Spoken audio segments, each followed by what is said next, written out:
So this panel is done, and overall it fits pretty good, and I've still got to clean and polish this whole side and to make it as, nice as it's gonna be. But once that happens, the black that I use on this actually will blend in pretty good, because firewall's really dirty right now, but I painted a bunch of spots on that as well, and it all blended surprisingly well for the old paint with the new kind of a satin finish that I'm using. So all that's done, and so now I'm focusing on the running board. I've got everything fit for it as best as it's going to, because it's aftermarket, and it was a cheaper one. So I'll bring you over here and show you that. The overall shape of the running board was fine. Fit was okay. Main issue was a lot of these holes did not match up, so I had to widen them to get them to fit. So outside of that, it wasn't too bad. But the next job is to see about making this vinyl rubber mat fit for a running board cover, because I'm not about to spend nearly $1,700 for new running boards with the original style rubber, because it just doesn't matter for this. So we'll see how this goes. So I'm getting ready to rough this up, get it painted, and then I can get it covered. So we'll see how that looks, and I'll show some progress along the way.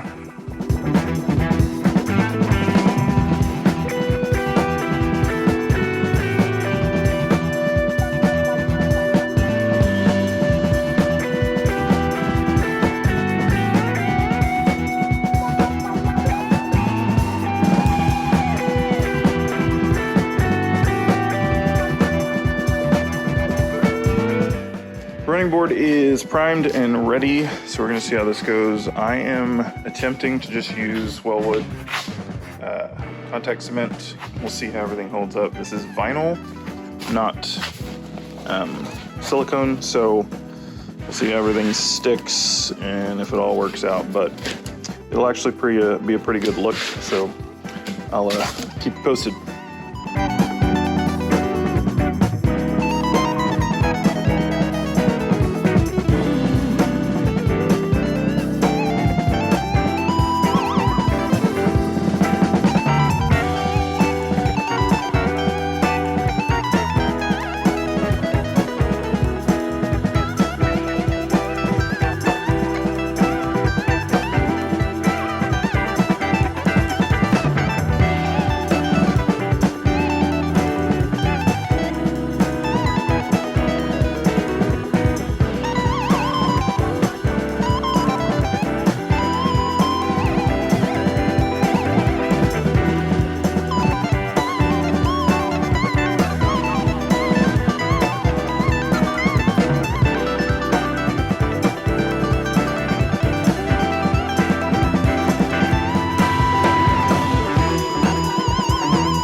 would say overall, for what it is, this turned out pretty good for just a $15 investment. So I'm gonna add an aluminum strip down here on the bottom edge to actually make sure that that stays down, because that's the only area that's not pinched by body or frame. So if there's any chance something's gonna peel, it's that bottom edge where it just wraps under. So that should help take care of that.